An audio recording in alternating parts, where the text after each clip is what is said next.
Great! We are making excellent progress. We've covered some of the basics of Python syntax and the way it functions. In this lesson, we'll continue to build our syntax knowledge.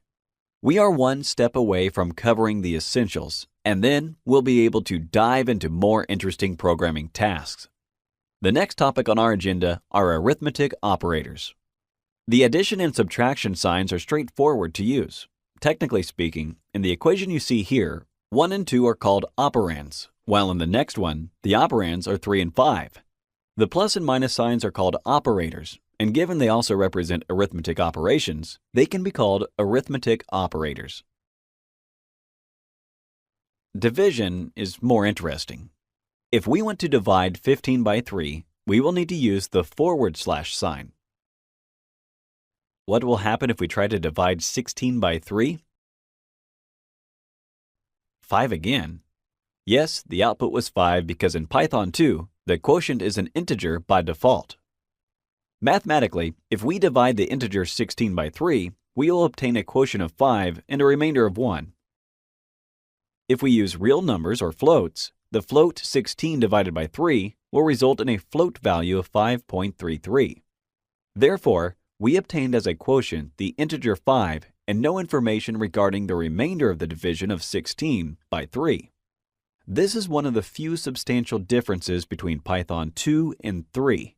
In Python 3, you would immediately get 5.33 as an answer, or a float, because the software will understand your first number was a float value.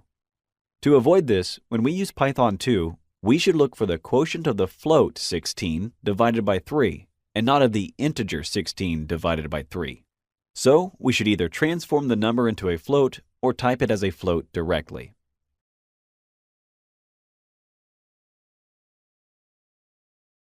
See? This is the correct answer. Now, let's obtain the remainder of the division of 16 by 3. How can we make Python produce 1 as an output in this cell? The operator that can help us is the percentage sign. I'll type 16 %3, and when I execute the command, I will obtain the remainder. The answer we received is 1. Good. Multiplication. As usual, we can use the star sign when we want to multiply. For example, 5 * 3 will lead us to an output of 15. For the record, you can assign any arithmetic operation to a variable. If we assign 5 times 3 to the variable x and then we call x, we will obtain 15 again.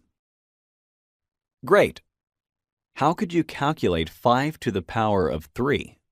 By using the double star operator. Type 5, 2 stars, 3, and here you go, 125. Easy, right? Okay, basically, this covers arithmetic operators. Stay tuned for the next lesson, where we will explore some other useful operators. Thank you for watching.